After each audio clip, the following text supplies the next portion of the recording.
और बड़ी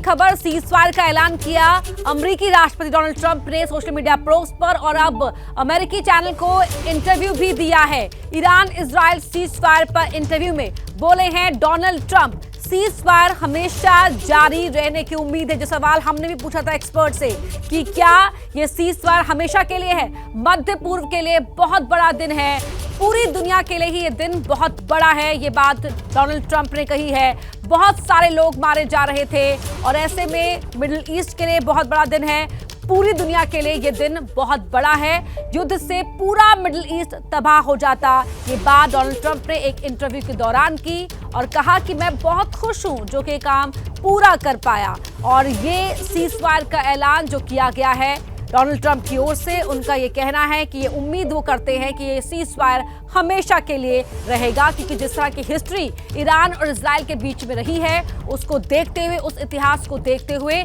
cease fire क्या अस्थायी समाधान है, ये सवाल बहुत महत्वपूर्ण हो जाता है। और अब अमेरिकी राष्ट्रपति की ओर से भी ये कहा गया, एक इंटरव्यू में एक सवाल जब उनसे पूछा गया तो सवाल के जवाब में ये कहा गया कि वो भी उम्मीद करते हैं कि जो सीज फायर है वो स्थायी समाधान है, क्योंकि जो अमेरिका की ओर से ईरान के 3 न्यूक्लियर साइट्स पर, न्यूक्लियर फैसिलिटीज पर हमला किया गया था, उसमें ये कहा जा रहा था कि काफी नुकसान ईरान के न्यूक्लियर प्रोग्राम को हुआ है, वो बहुत साल अब पिछड़ गया है अपने न्यूक्लियर प्रोग्राम में। तो अब ये सीज फायर एक स्थायी समाधान की दिशा में एक कदम हो सकता है, क्योंकि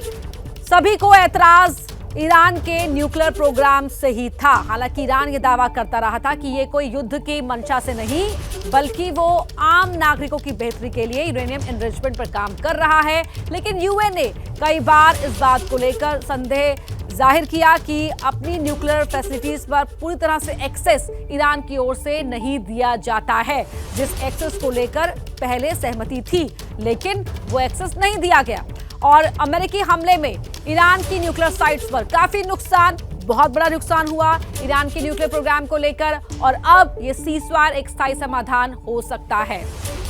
बड़ी खबर आपको बता रहे हैं, ईरान के बाद इजराइल 12 घंटे सीज फायर करेगा। इजराइल ने भी कह दिया है कि अगर ईरान हमला नहीं करता है तो फिर ये हमला पूरा, ये सीज फायर जो है वो हो सकता है।